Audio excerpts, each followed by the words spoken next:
I'm going to read to you the 15th part to my 2019 screenplay. After years of absence, Andrew begins hanging out with his childhood friends, and I put friends in quotation marks, Saul Lipton and Jonathan Foggy. They call themselves the Swell Boys. Foggy's like, guys, we need to pick up some beer from Stop and Shop, the supermarket.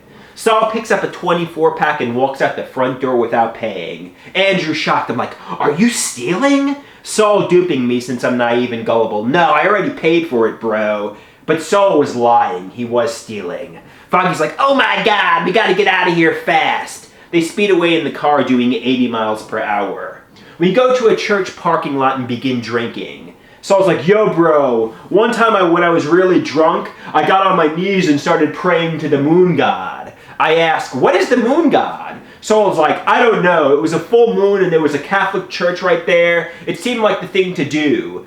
Foggy's like, we should try praying to the moon god right now. All three of us get on our knees and begin to pray. Saul's like, yo bro, dear moon god, make this beer give us superpowers to get some babes and ladies. Foggy's like, yeah bro, hopefully moon god will bless us with that.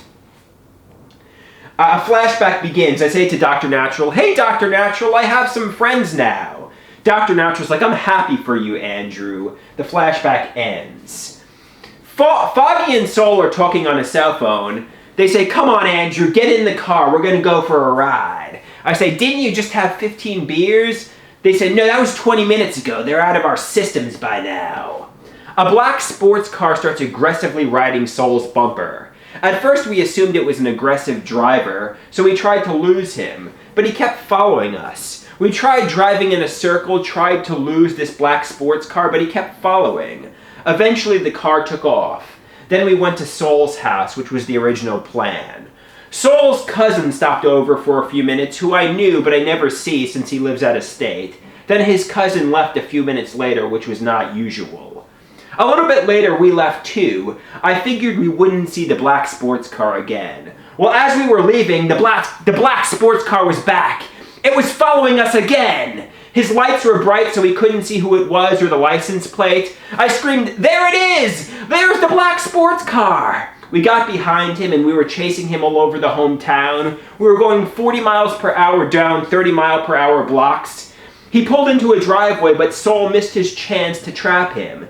Then he got behind us. Saul and Foggy were like, oh my god, what should we do? I said, get behind him. So they pulled over and did. The chase lasted about 5 minutes. Then we made it to a major road and the black sports car took off speeding, going 80 miles per hour.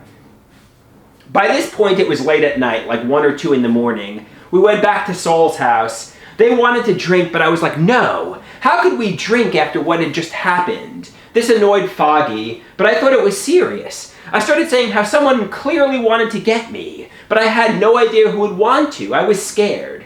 We began walking towards my house, discussing what had just happened.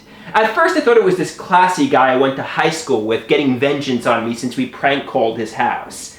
But Saul's like, you know, it's not the high school friend. The guy from tonight had a drug dealer type car. He behaved like an assassin or someone from the street.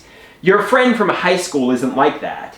Then I started speculating, maybe it's the crazy old guy from the maintenance department at the supermarket, Alex Ice. I'm like, it could be Alex Ice. Foggy's like, no, it's not Alex Ice, guys. So I was like, it could be. You're so gullible, Foggy. You don't understand how dangerous Alex Ice is. Unaware that they were making fun of me, I said, yeah, you're so gullible, Foggy. Alex Ice is dangerous. This annoyed Foggy and Saul found it funny, but we agreed it probably wasn't Alex Ice since he rode his bike to work. But we pondered who was after me. We pondered who was after me. We finally made it back to my house, which isn't a far walk. I was about to go inside then go to sleep, but then we heard a noise out front.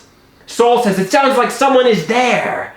I was scared and had Saul look, but he didn't see anyone. This freaked me out. I thought someone was going to break in and assassinate me. I said, I'm going to wake up my mom and have her call the police. They were like, no, don't do that. But I did anyway. I was hysterically telling my mom about the car chase, about how it sounds like someone is out back, and how we need to call the police now. My mom didn't take me serious, and she was mad that I woke her up. She made me come inside and say goodbye to Saul and Foggy after talking with them for a few minutes. She said how it sounds like they were messing with me. I didn't want to completely believe it because I wanted to think someone was after me. I wanted to believe in the black sports car chase.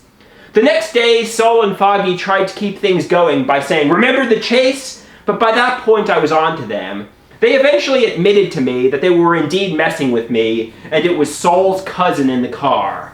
I told my mom. She didn't find it funny. She said someone could have gotten hurt, plus she was inconvenienced twice. I forgave Saul and Foggy, but it was quite the ordeal.